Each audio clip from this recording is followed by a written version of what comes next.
G'day, it's weekly waffle time thanks to the Racetrack Ralphy app. And seen them all right, bit happy. Got 4 winning meetings in a row. Racetrack Ralphy with the man who would be the voice of reason. Word Jared Waitley not getting in right in first with Danny Power. Hello Dan. Hey Ralph, what's happening? I'm pretty happy that Caulfield was good, but not sure if that's a good idea on a Saturday to have the rail out that far with small fields and a bit sort of awkward type racing, I'd say. I didn't see anything wrong with it. It was alright. It was alright? Yeah.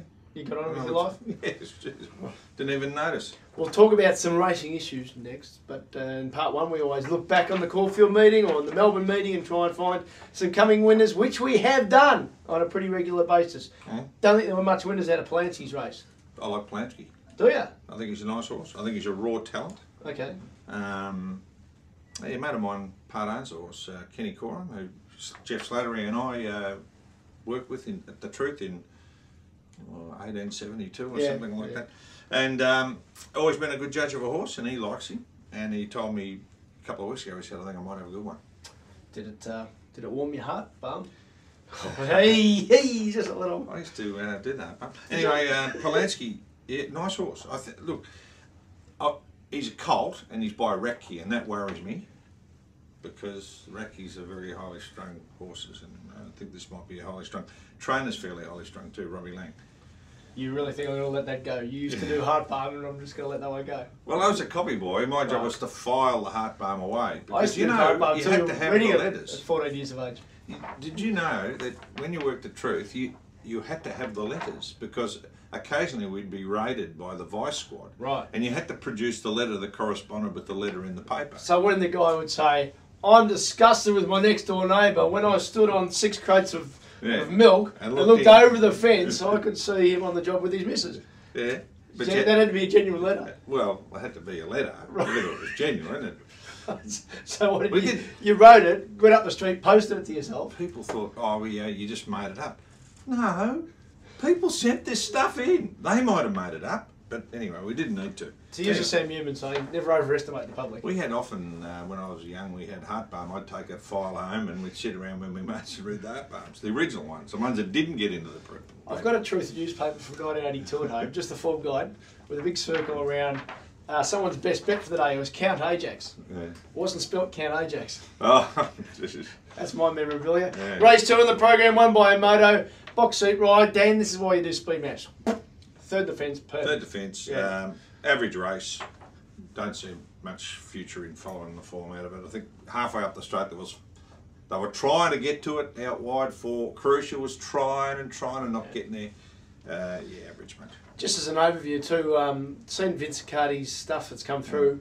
The whole meeting, the times were that bad throughout the whole day. Actually, I need to have a real good look at it the second time because otherwise there's no... Was it windy at Caulfield? I can't remember. No, but I just wanted maybe the rail out, and obviously we're talking about off-season horses. Off-season horses, the data was crap. Look, I'll go against you there. I think Imoto can win again because it's only third up. I'm not saying she can't win again. I just think it was an average quality race. Oh no, that's true. They'll swap around. You know, like that same field of Flemington could get a totally different result. Third time in a row, got Cosmic Causeway wrong. The ratings blokes didn't, just box seated. Good on Daniel Stackhouse, whose stats are through the roof. He had one stinker at Moonee Valley early April, but apart from that, what I look for in my stats, the way I do it, Dan, under 10 to 1, past 3 months. Yeah. I reckon that's not a bad way to look at it. Yeah. How's he going? Super. I think how's Brad Wheeler going? Brad Wheeler's going terrible. Okay. Yeah, Brad Wheeler's going absolutely terrible. And what happens? Where does, on a typical race, we digress again, Brad Wheeler or Daniel Stackhouse position their horses? And what a surprise. Yeah. And Brad Wheeler's a better jockey than Daniel Stackhouse that he rides for a trainer that wants his horses pushed forward. Yep. So there you go. But underrated horse. I like him. He tries hard. Well, that is absolutely not in doubt. He's just found 3 slow races in a row that he's won. And good on him for doing so. The new boy going under the Eiffel. Is there a racing brought in a law saying under the Eiffel cannot go forward? Because when Craig Williams rode it, went forward, he won, didn't win for a year. Craig Williams goes back on it, gets beaten in the nose on Australia Day. Then Froggy knew it, an aggressive jockey goes forward on it and wins. Stevie Basterbox sits on it, wins. Stevie Arnold, better go back. You look at his record. Mark Zara, the patient jockey. Vlad Jurek, more patient. Stevie Arnold refused to lead on. I don't know why they don't lead on this horse because Since he's got himself up in the ratings. Yeah. He carries big weights. He hasn't got that acceleration that I he has. worry about him with big weights. That's my concern about him. You know, I don't think he's a great weight carrier.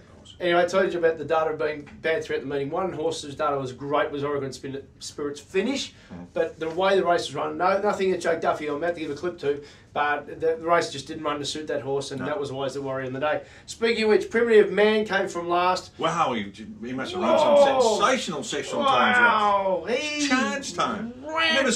Never seen one run quicker. Yes, particularly seeing as how the rest of the field was nailed to the fence. They were going so slowly. That's what it was. What you look at here, and I acknowledge that Shane Fleetness said a very promising horse because we only had the one prep. We didn't know how much improvement it had. Take notice of a trainer when he says, "This is as good as I've trained for a while," or what. So that big tick.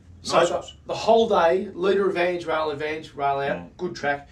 It's come from last. The second horse, Beyond Infinity's come from second last. So that gives you a bit of an indication they were all stopping. Flamberge was huge. Jake Duffy. Monster run. Best run the race. Either lead or sit third. Don't be sitting second with another horse half length in front of you. That's just a stinking position. Yeah, Lincoln Rupee, I think he's that sort of horse. You know, as flagged here, and you said it, he's a colt, and then Mick Price said on Shane Anderson's show on RSN on Friday. He won't be soon. He won't be soon. Straight away, what did they tell you? They were going to come out humming on it. Got one big nut bigger than the other one, apparently. It's something you can overcome with practice. But Flamberge, he just finished out third defence. So that was the best run of the race. Good run. Very good run. Awesome, bro. You're on your last chance, pal.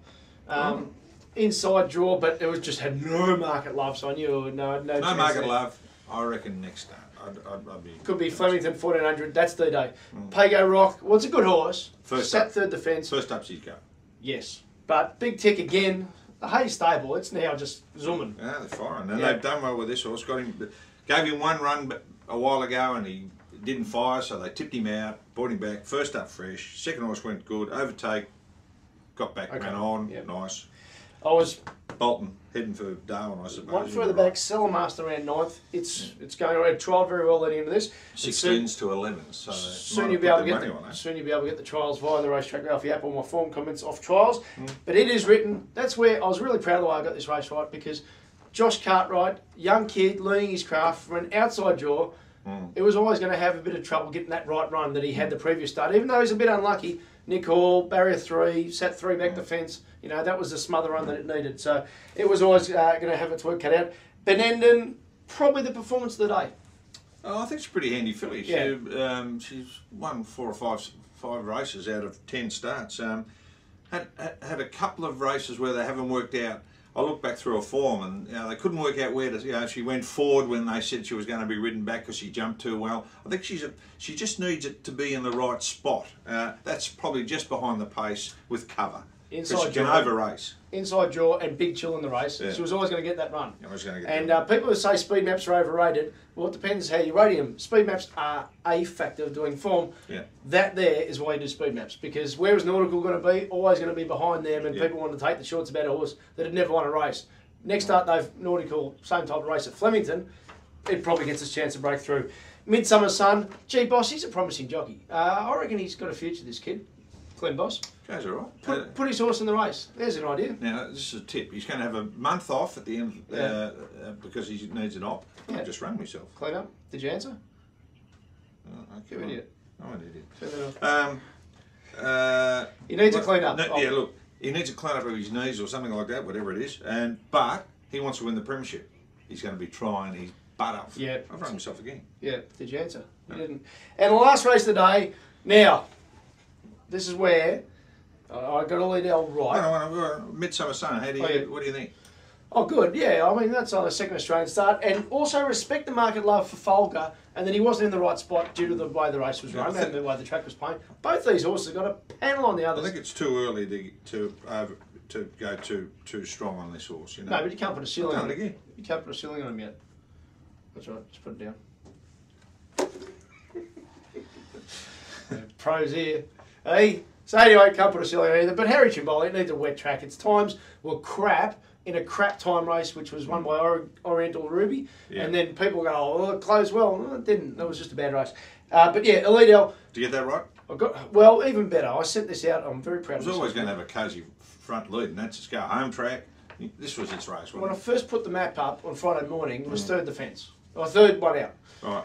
The 2 leaders were then scratched Friday morning. Woohoo! So I've sent out the alert, knowing that Serene Star and Vibrant Rouge both get I back. saw that alert. Sent out the alert. It was $5 on the tab. So even though I paid $2.40, I don't care. I'm claiming that as a $5 win because I set the alert out. So if you're on the Ralphie list, you get the alert. Tells you, wait on, speed map changed. Have a bet. And this was the time. So very happy you got that right. But also, as a broader sense, punters, without stroking myself too much here, that's why shop around, get yourself the best prices. Because I've had one decent win for the day, but at $5, that gets you a winning day. So find yourself the best odds, whatever you do. We're independent. We hope everyone wins. Vibrant Rouge.